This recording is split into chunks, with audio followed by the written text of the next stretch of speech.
Me llamo Marisol Vargas, tengo 38 años y he pasado la mayor parte de mi vida manteniendo vivas las cosas rotas en TechnoSage, una firma de consultoría mediana que se convirtió en un proveedor de software parchado durante la ola tech en la Ciudad de México. Soy la ingeniera senior de redes. La mayoría de la gente de arriba ni siquiera sabe mi nombre. Así es este trabajo cuando todo fluye.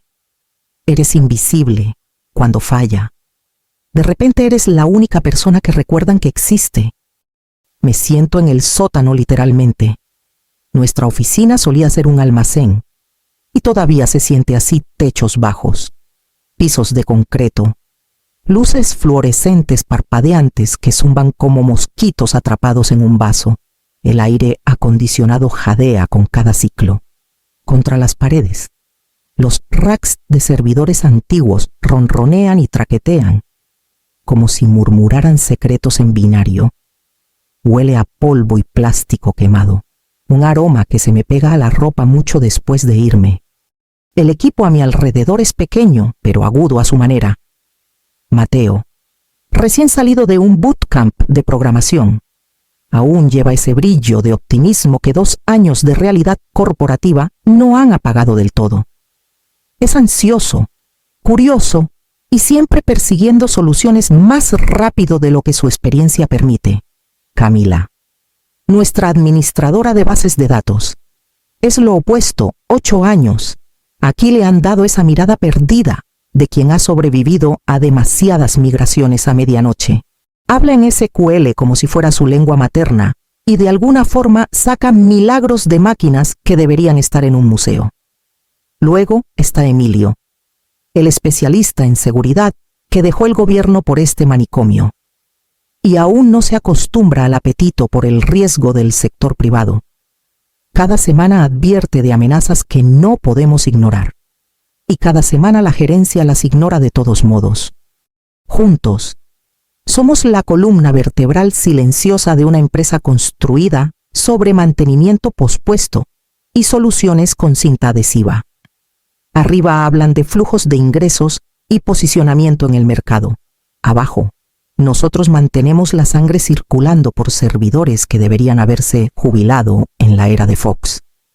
Lo que pasa es que no notas una columna hasta que se rompe. Esa verdad me persigue cada vez que inicio sesión. Cada vez que reviso reportes de errores que nadie más se molesta en leer. He aprendido a vivir con el silencio, con el conocimiento de que mi trabajo solo importa cuando todo se derrumba. Y hace solo unas semanas, decidí que era hora de pedir algo que nos impidiera rompernos del todo. Pasé lo mejor de 3 semanas en la propuesta, quedándome a menudo mucho después de que los demás se hubieran ido a casa. El sótano se ponía tan silencioso después de las 9 que incluso el zumbido de los servidores se sentía más fuerte, como un recordatorio de por qué seguía en mi escritorio. Quería que el documento fuera blindado: números, pronósticos, evaluaciones de riesgos para que no hubiera excusa para ignorarlo. El curso que tenía en mente era un intensivo de 1 semana en gestión de infraestructura en la nube, del tipo que no solo agrega otro certificado a mi pared, sino que nos da las herramientas para modernizar los sistemas frágiles que cuido todos los días. El precio era de 150,000 pesos, no es calderilla, pero mucho menos de lo que perderíamos si el sistema equivocado fallaba en el momento equivocado. Lo respaldé con cálculos que harían asentir a un director financiero, gráficos de retorno de inversión, comparaciones de penalizaciones por incumplimiento de SLAs si el downtime excedía los límites contratados, estimaciones de objetivos de tiempo de recuperación y puntos de recuperación basados en nuestra configuración actual. Cada detalle llevaba el mismo mensaje: estábamos caminando sobre hielo delgado, y un mal paso podría ahogar a la empresa. Pensé en mi mamá más de una vez mientras tecleaba. El mes pasado fue su 60 cumpleaños, y en lugar de volar a Guadalajara como le prometí, me quedé aquí de guardia porque una base de datos crítica se negó a replicar. Me dije que ella entendería, siempre lo hace, pero la culpa no desaparece solo porque alguien te perdona. Los sacrificios que hice por este trabajo tenían que significar algo. si podía prevenir el colapso inevitable luchando por el entrenamiento adecuado.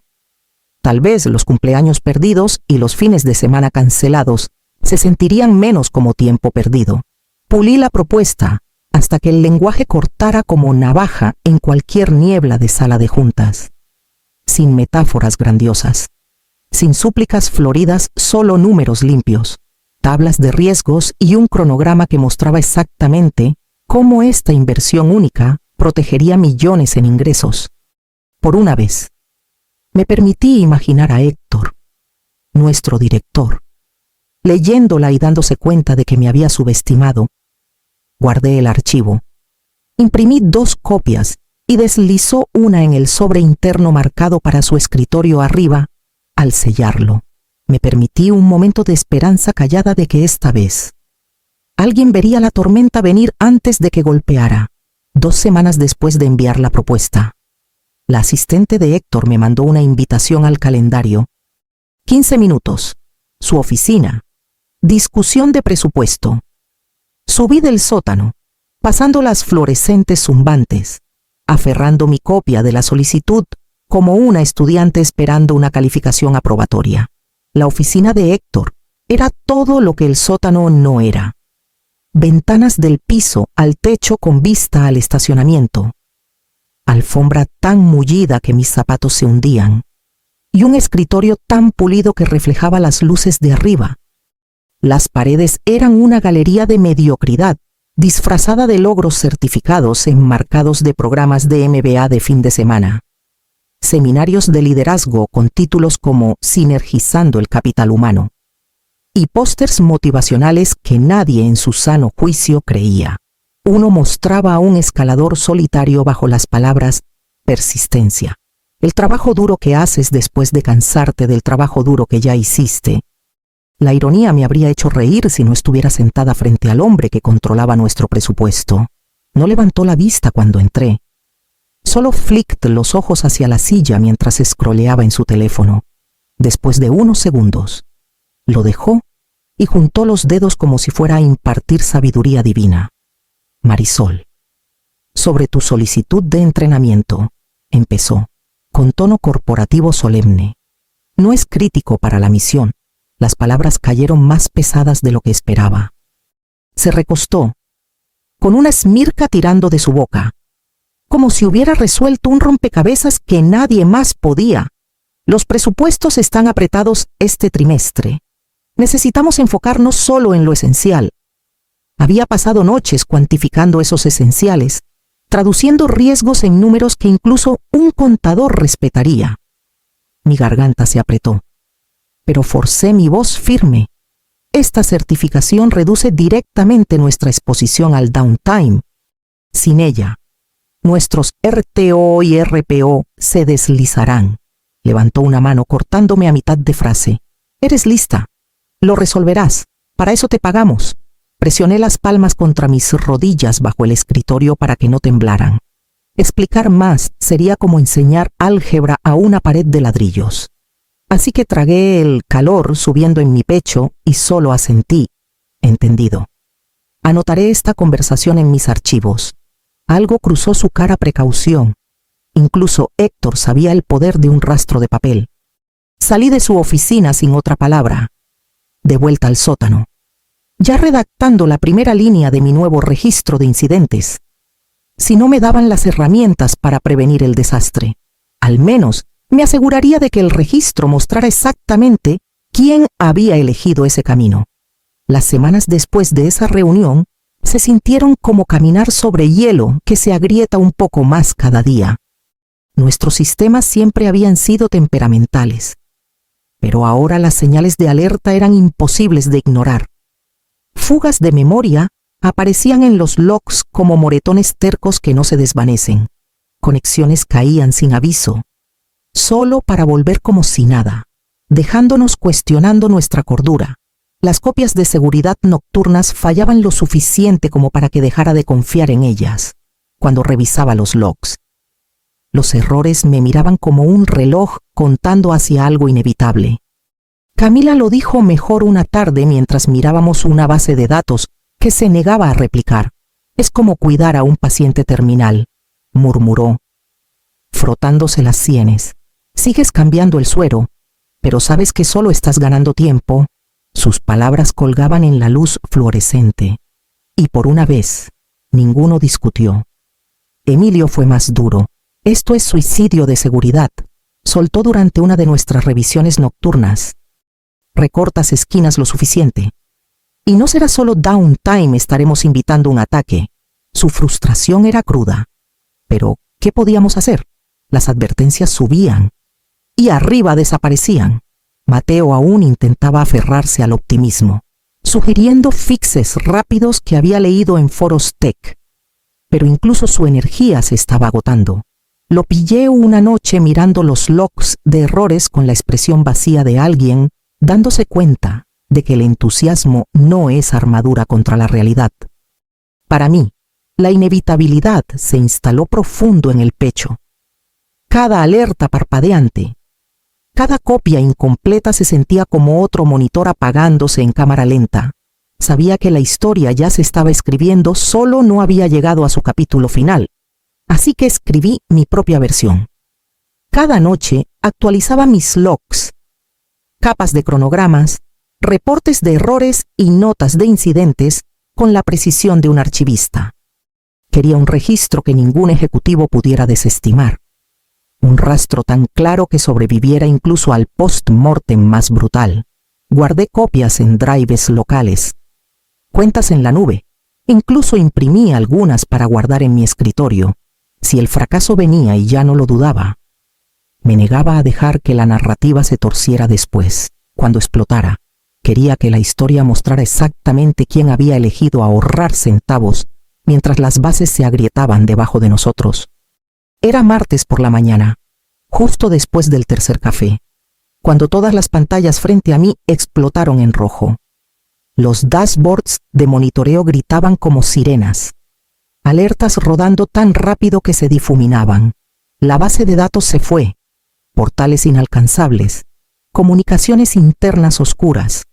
Por un momento, solo escuché el zumbido de los servidores tragado por una avalancha de alarmas y luego mis dedos se movieron por instinto. A las 9:47 a.m., TechnoSage no solo cojeaba. Estaba en el piso, sin respuesta. Las llamadas inundaron antes de que pudiera formar una estrategia. Representantes de ventas susurraban desde la sala de descanso, demasiado asustados para contestar, mientras clientes furiosos martillaban las líneas. Una startup local gritó que su procesador de pagos estaba caído y los empleados no podían cobrar. Una firma de logística en Guadalajara amenazó con cambiar de proveedor si no restaurábamos su sistema en la hora. Alguien me texteó una captura de un tuit. El Universal está cubriendo el apagón de TechnoSage. ¡Qué chiste! Intenté triar lo que podía. Sistemas legacy, gruñones como eran, podían ser convencidos de vuelta a la vida con suficiente paciencia y fixes con cinta. Redirigí, reinicié y reviví algunas herramientas internas. Pero la arquitectura nueva en la nube, ese paso frágil hacia la modernidad, seguía siendo un agujero negro de errores. Sus pantallas eran recordatorios burlones de la certificación que Héctor había llamado no crítica. El entrenamiento que supliqué me habría dado las habilidades para sacarnos rápido. En cambio, improvisaba en un idioma que solo medio hablaba. El caos no se confinaba a mi sótano. Arriba, pasos retumbaban como truenos. Puertas azotaban. Un gerente gritaba tan fuerte que su voz se colaba por las ventilas. A la hora de la comida, oí el rumor surreal de que los ejecutivos tenían que pagar en efectivo en la cafetería porque el sistema de punto de venta se había caído con todo lo demás. Mantuve la cabeza baja, saltando entre terminales, parchando lo que podía. Camila apareció a mi lado, pelo en un moño deshecho, sumergiéndose en silencio en el triage de bases de datos. Emilio luchaba por mantener una línea en seguridad, advirtiendo que en nuestra desesperación abríamos puertas que no debían abrirse. Mateo corría entre nosotros trayendo logs. Ojos abiertos pero decidido. En algún lugar arriba, Héctor, sin duda, estaba respondiendo preguntas de gente con títulos que terminan en C, abajo. Yo vivía las consecuencias de su esmirca, viendo el latido de una empresa tartamudear sin la medicina que necesitaba. Para el principio de la tarde, el apagón se había endurecido en crisis total. Mis pantallas pulsaban con errores.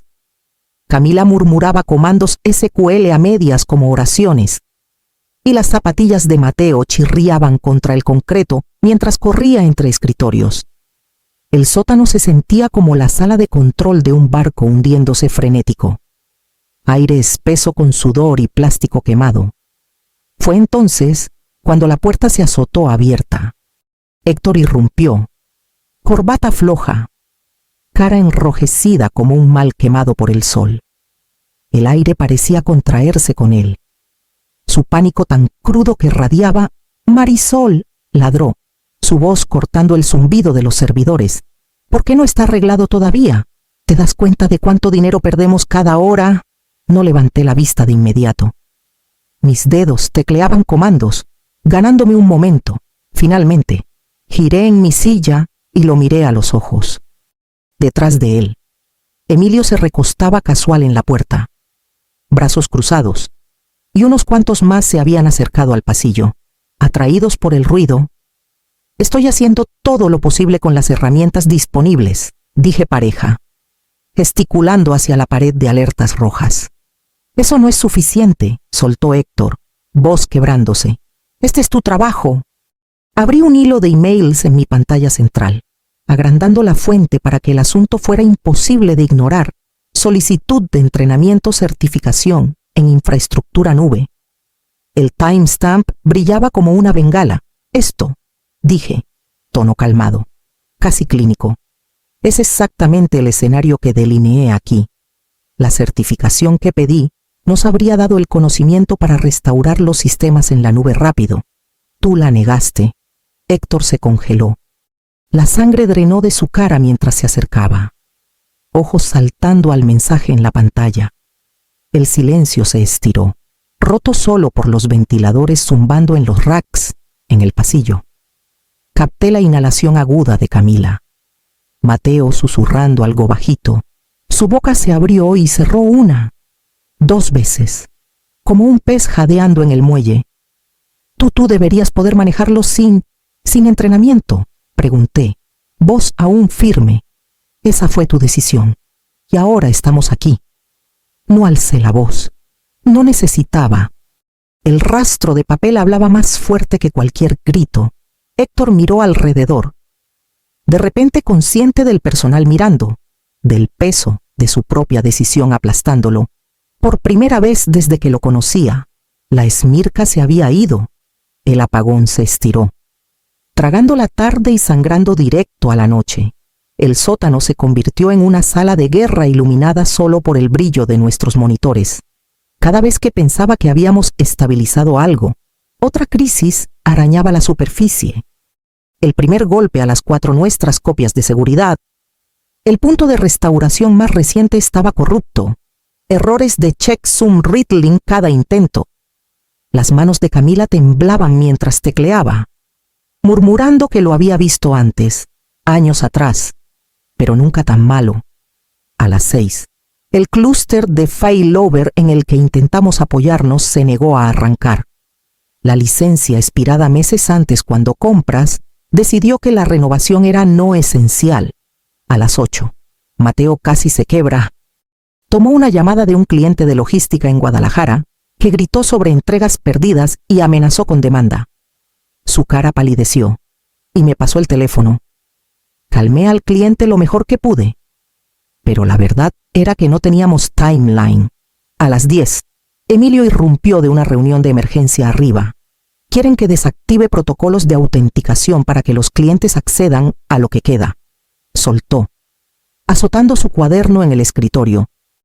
Me piden abrir las puertas a atacantes solo para evitar titulares. Su voz temblaba de furia, pero no cedió. Por una vez. Agradecí su terquedad. A medianoche, casi lo perdimos todo. Un script de restauración mal configurado empezó a sobreescribir datos live con snapshots incompletos. Lo atrapé segundos antes de que nos enterrara. Mi pecho dolía con el peso de lo que casi pasa meses de registros. Gone, en un sobrescrito descuidado. Lo arreglé. Pero el sabor amargo quedó. Las horas arrastraron. Camila luchaba el agotamiento. Tecleando con ojos medio cerrados, Mateo traía café. Su pánico mutet en obediencia silenciosa. Emilio discutía con ejecutivos hasta que su voz estaba ronca. Luego bajaba a sentarse a mi lado.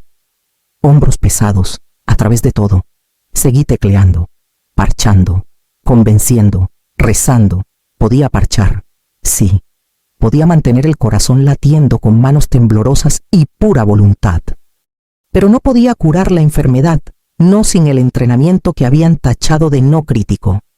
Alrededor de las 3 de la mañana, me recosté, mirando la ventana angosta del sótano. La lluvia rayaba el vidrio, borrando las luces de la Ciudad de México en un manchón de plata. Mi reflejo me miró de vuelta cansada, determinada, por primera vez. Vi mi propio valor con claridad brutal, para cuando el amanecer se filtró por las ventanas angostas del sótano. El apagón finalmente cedió a nuestra voluntad terca. Servicios cojearon de vuelta online, parchados con compromisos y manos sin dormir. Mis ojos ardían, mi cuerpo se sentía hueco, pero al menos el edificio arriba ya no estaba en llamas. No había terminado mi primera taza de café amargo de la sala cuando Héctor apareció en mi escritorio. Se veía exprimido, camisa fuera, ojos rodeados de agotamiento. Sin una palabra, dejó caer un montón de formas en mi teclado. Miré abajo aprobaciones de entrenamiento. No solo la certificación que pedí, sino 2 cursos adicionales recuperación de desastres. Migración avanzada en nube cada uno firmado con su garabato apretado. Es esencial que nos movamos rápido en esto, murmuró, voz delgada, como si admitir derrota le costara algo físico. Luego se dio vuelta y salió, dejando el olor a colonia rancia atrás.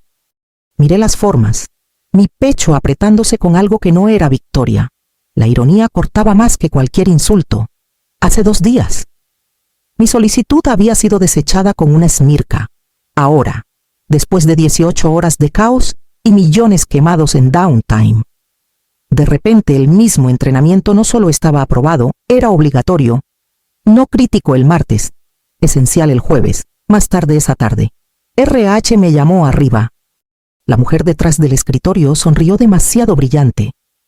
Como si hubiera ensayado sus líneas, deslizó una carpeta hacia mí, un bono de retención, generoso en papel, atado a un acuerdo de NDA.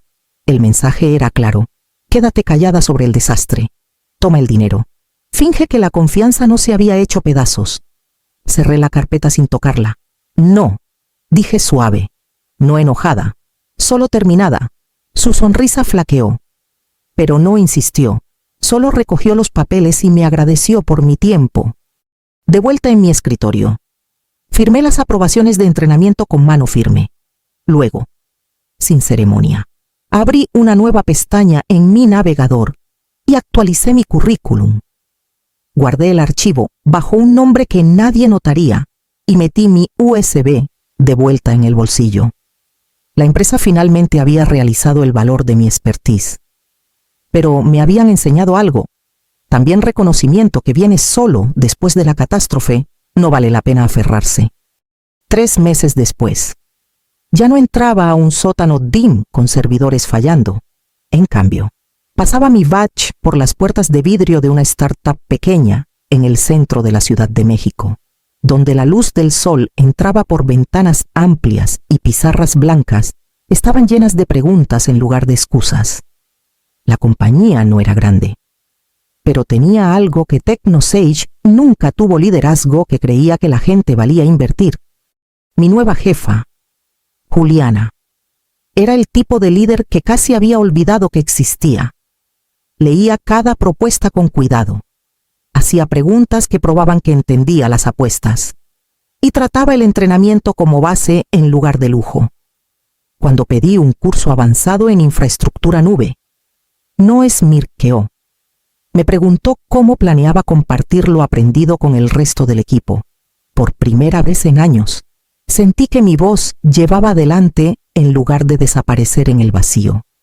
Finalmente tomé los cursos que había luchado tanto por justificar, llenando huecos que me habían atormentado en noches sin dormir. Cada clase, cada lab, se sentía como reclamar pedazos de mí que Héctor había desechado. Me volví más afilada, más estable, más segura de mi oficio. El orgullo no era solo en lo que sabía, era en saber que trabajaba en un lugar que veía el conocimiento como supervivencia, no indulgencia. Cuando Mateo se unió a nosotros unas semanas después, fresco de su renuncia en TechnoSage, sentí algo casi maternal. Aún era ansioso, aún aprendiendo, y ahora tenía espacio para florecer. Pasé horas mentorándolo, guiándolo por problemas sin el peso del pánico aplastando. Verlo triunfar me recordaba por qué elegí este camino en primer lugar. Los círculos tech en la Ciudad de México son pequeños, y las noticias viajan rápido. Sobre un café una mañana, un colega mencionó que TechnoSage había sufrido otro apagón catastrófico. Este fue peor que el anterior, más largo, más profundo, más caro. La ironía era amarga. Las aprobaciones de entrenamiento habían quedado sin usar porque demasiado personal experimentado ya se había ido. Dejé mi taza y dejé que la noticia me lavara sin triunfo ni lástima. Héctor no tenía dónde esconderse, pero yo tenía un lugar mejor a donde ir, y ya había ido. Caminé enteramente, llevando solo las lecciones que valían la pena guardar,